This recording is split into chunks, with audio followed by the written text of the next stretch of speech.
Olá, navegantes, viajantes, bem-vindos de volta aqui no canal Sextante. Meu nome é Bárbara Veiga e toda sexta-feira eu trago aqui tópicos para a gente refletir um novo jeito da gente ver o mundo através de um olhar e uma preocupação voltado para temas socioambientais. E hoje eu convido a Fernanda Castelo Branco, do blog Vontade de Viajar, para a gente conversar um pouco sobre essa imensa paixão que temos em comum.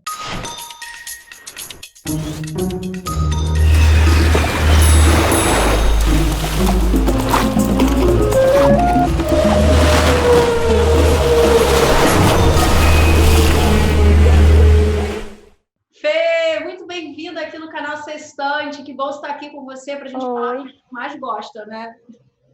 Viagem, com certeza. Obrigada pelo convite, adorei.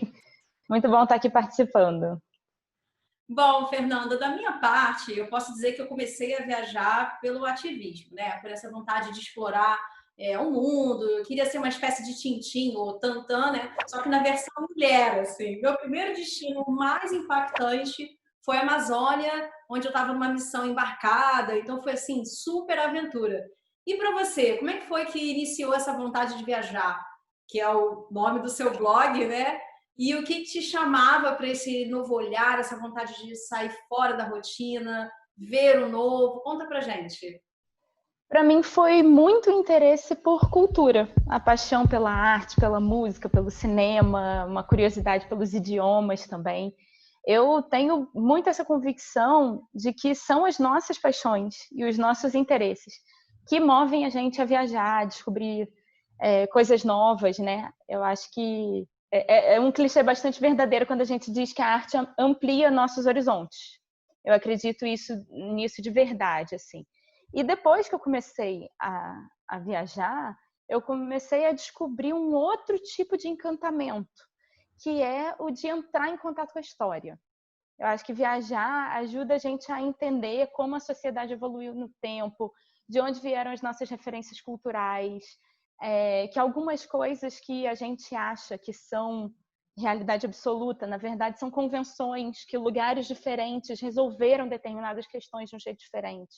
Então, acho que para mim o maior motivador da viagem é o contato cultural, assim. No início de viagens, para mim, eu sempre, não, quero conhecer um lugar novo, e vambora, nova cultura, novo idioma, novas aventuras, né? E aí, afinal, eu falei, poxa, mas é legal voltar para os destinos, é legal também voltar e se surpreender com uma nova maneira de ver o mundo, uma nova forma de entender a sociedade. Você já sabe onde é que é aquele lugarzinho gostoso que você vai, se sente bem. Eu acho que, assim, quando a gente começa a viajar, a gente carrega muito da ansiedade, né? Existe uma espécie de colecionismo nesse assunto de viagem, né? A gente quer colecionar tudo, desde carimbo no passaporte, imã de geladeira, enfim, existe um fetiche pelo colecionismo, né? Mas à medida que a gente vai vivendo outras experiências, a gente vai se deparando com algumas situações que fazem a gente, né, se perguntar alguns conceitos anteriores que a gente tinha. E a gente vai descobrindo também o que é de fato importante para a gente na viagem, né? O que torna aquela viagem realmente especial. E Fê, para mim, assim, da Amazônia à Antártica, as ilhas, sou apaixonada por ilhas, né? Então tive a oportunidade de conhecer Pitcairn, Tonga, Shetland, a Islândia. Ano passado eu fui para o Japão e conheci Okinawa, era meu sonho poder mergulhar lá. E aí encontrei nessas regiões do mundo tão distantes, tão pristinas, uma paz espiritual muito, muito forte. Assim, é como se eu pudesse conseguir entender e alcançar Deus, né?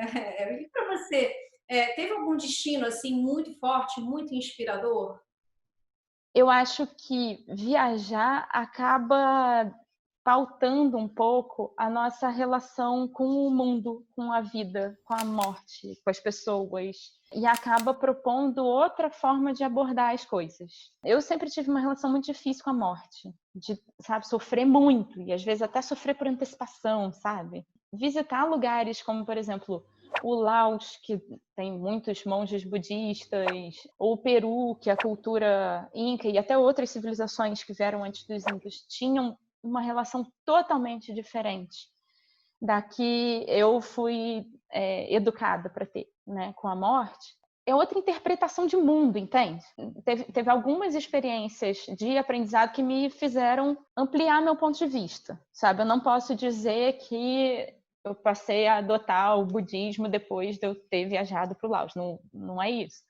Mas que desafia aquele ponto de vista que eu tinha naturalmente, que, né, pela criação, pela cultura, minha cultura de origem. E, de forma geral, assim, viajar faz a gente se sentir grande e pequeno ao mesmo tempo. Coloca um pouco as coisas em perspectiva, faz a gente lembrar que o universo é muito maior do que a gente. Lembrei de um texto seu, no seu blog, que traz como memória o livro do Alain de Botton, né, o filósofo suíço, o livro Arte de Viajar. E aí é muito interessante, porque ele traz, aponta, né, todos esses momentos de buscas. Por que a gente quer viajar? O que a gente quer encontrar nesse lugar longe ou nesse lugar fora, né? E aí tem o deslumbramento, as descobertas, olhar para si, olhar para o outro, a gastronomia, a espiritualidade. Então, tem muitas questões que são trabalhadas, eu acho, quando você está num lugar totalmente fora da sua zona de conforto. E o que mexeu mais com você ao longo dessas etapas, desses anos de viagem? Eu adorei você ter falado do Alan, porque viajar é uma coisa esquisita. A gente passa por situações de desconforto, de medo, às vezes dá um estalo de caraca, por que a gente sai de casa para se submeter a isso? É um pouco curioso, né? Mas é certamente uma experiência engrandecedora. Você vê o mundo experimentar determinadas vivências culturais ou conhecer lugares que realmente te provocam, né? Em vários níveis. Tem uma parte da arte de viajar que eu gosto bastante, que o Alan diz que poucas atividades expressam tão claramente a busca pela felicidade quanto uma viagem. E para mim isso assim é muito real, porque não é que a gente que a gente esteja livre de ansiedade, de tédio, de preocupações, não é que os problemas tenham acabado, tá? Mas a gente entra num estado de espírito que favorece boas experiências. A gente se dispõe a enfrentar todas essas emoções, né? Ela é em si uma coragem. Ela traz a coragem, ela traz a expectativa, sabe? E aí tem uma sensação libertadora que vem com isso, sabe? E no final das contas, essa antecipação, essa expectativa, até esse medinho, eles têm um papel na nossa vida e na nossa experiência como viajante. Elas ajudam a fazer com que esses lugares ganhem relevância para gente. E como é que você está se sentindo hoje com o cenário do mundo sem poder viajar por conta da pandemia? Eu tenho pensado bastante sobre isso. Tem uma pergunta que tem rondado a minha cabeça, que é que tipo de viajante a gente é quando a gente não pode viajar, né? Eu tenho uma sensação muito clara de que eu não sou menos viajante porque eu não estou me deslocando agora. Justamente porque, para mim, a viagem significa mais. Para mim, a viagem é muito mais esse processo de descoberta e de aprendizado. Então, nesse período, mesmo em quarentena, mesmo em isolamento, eu continuei me expondo a aprendizados. Esse processo de aprendizado, de questionamento, de conexão, ele continua. Para mim, isso é muito maior do que o deslocamento em si. Eu acho que tem vários tipos de viagem, né? E muito do que nós vivemos com as nossas experiências, né, voltaram de uma maneira muito intensa para mim na pandemia. Eu acho que foi o momento que eu mais escrevi, sabe, nos meus caderninhos, trazendo coisas que eu vivi, experiências. Teve algum aprendizado, assim, de experiências determinantes? que você viveu nessas viagens, em algumas partes do mundo, essas lições, sabe, que a gente guarda para a vida e que transforma a gente de algum jeito? Teve, com certeza, sim. Acho que todas as viagens têm algum momento assim que desarmam a gente, né? Tem algumas coisas que a gente vai percebendo que funcionam de outra forma. Tem algumas coisinhas também que fazem a gente despertar para outras formas de funcionamento das coisas. Algumas sendo bons exemplos, outras sendo maus exemplos.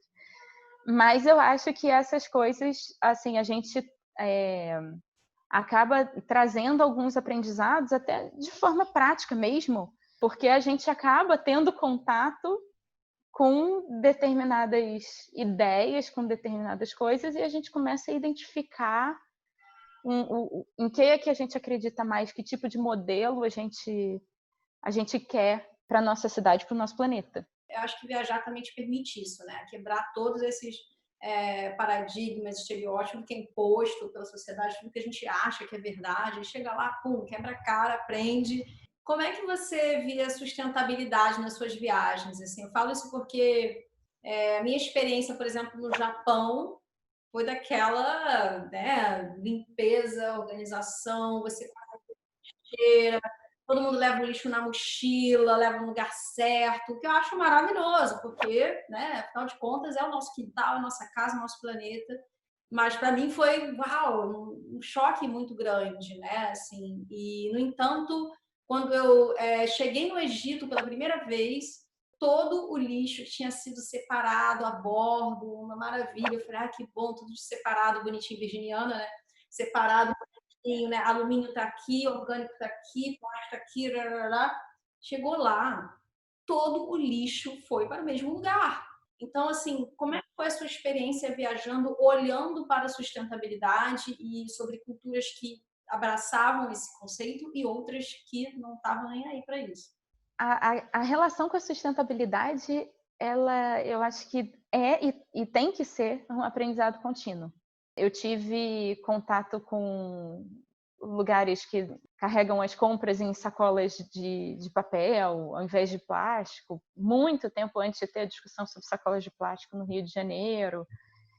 Mas tem outros lugares também que tem outro tipo de relação com o consumo, sabe? Tanto de lugares em que as pessoas realmente têm uma vida muito menos consumista, quanto em outros em que as coisas parecem ser todas descartáveis. É uma visão sistemática muito maior do que o nosso relacionamento individual com algumas coisas ou com o lixo que a gente gera, né? É muito difícil ver uma ilha tão linda, uma praia, um negócio, vamos fazer um passeio de barco, aí senta num barquinho com motor, você tem certeza que aquilo está prejudicando aquele lugar tão bonito e que você foi ver pela beleza que ele tem, né? E você tem certeza que você simplesmente estar ali, você já está impactando enfim, deixando pegadas.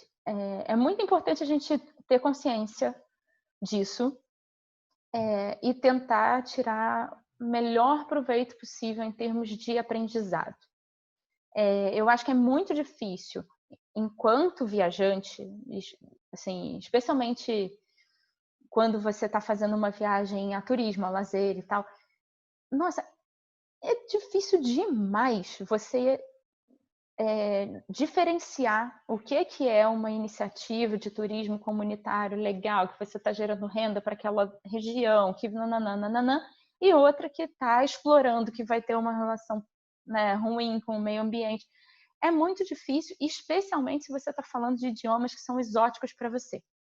Ideal mesmo seria que a gente não conseguisse impactar determinados ecossistemas e determinadas espécies. Mas, no final das contas, a gente impacta. Então, de certa forma, pode ser interessante a gente se sensibilizar para aquilo. E nós somos seres humanos, né? A gente erra e acerta o tempo inteiro. Não adianta entrar nessa ilusão de que a gente sabe tudo, já entendeu tudo. A gente realmente precisa ser mais humilde, entender melhor as necessidades do mundo. E você falou, eu estou bastante de acordo assim sobre as nossas pegadas, o quanto a gente impacta, até quanto a gente impacta, e se perguntar e se reciclar é uma forma de se regenerar também, né? Uma forma da gente dar um passo à frente, tomar decisões mais conscientes. Porque realmente é impossível a gente não gerar nenhum impacto. É uma linha muito tênue que a gente tem que continuar pesquisando sobre os projetos e os serviços e priorizando aquelas iniciativas que a gente acredita que estão indo num caminho legal. Mas eu acho que, assim, é bem difícil a gente falar de turismo sem falar sobre relações de consumo, sem falar sobre a forma como os serviços existem. Então, isso tem que ser pensado numa discussão que é muito mais ampla. Muitas dessas coisas não dependem só de iniciativas individuais, elas dependem também de políticas públicas. A gente tem que lembrar que estar no mundo pede que a gente esteja em sociedade e que a gente busque formas melhores de estar em sociedade. Sim, porque está tudo conectado. Uma coisa que ficou clara para mim durante essa pandemia, e realmente, assim, viajar nesse lugar super estressante, né? Tem um vírus rolando, uma pandemia, uma questão de doença, né? Colocar a máscara, aquela máscara que você acha que vai te proteger, mas você não sabe porque o negócio está no ar, aí você quer coçar o nariz, aí vai ao banheiro, aí, né?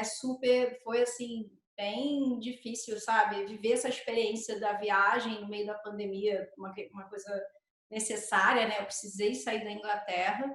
E uma coisa que ficou clara para mim nessa experiência foi que talvez a tendência seja viajar menos, sabe? Seja viajar mais localmente, seja viajar para lugares mais próximos. E às vezes as pessoas talvez valorizem mais às vezes até assim, regiões que estão ali do lado elas não conheciam. A gente sempre pergunta para os nossos convidados, perguntar o seu status, qual o seu relacionamento com o planeta. Nossa, é um relacionamento sério, apaixonado. Um relacionamento sério é uma boa resposta, porque nem sempre tudo é tão feliz quanto a gente gostaria, mas é quando a gente acredita que a gente ainda quer investir nesse relacionamento, que a gente ainda quer se dedicar a ele. E eu acho que isso é o mais importante agora, né? Sim, mais importante, mais necessário, fundamental para a gente conseguir viver em harmonia. Adorei falar com você, obrigada. Hoje a gente falou aqui com a Fernanda Castelo Branco, do blog Vontade de Viajar. A gente falou sobre viagem, sustentabilidade, lembranças, aventuras. Então, se você gostou desse bate-papo, deixe aqui os seus comentários, sua curtida, compartilhe com os seus amigos que também adoram viajar. Obrigada, Fernanda. Um beijo. Obrigada, Má. Beijo. A gente continue viajando de muitas outras maneiras. Sim, com certeza.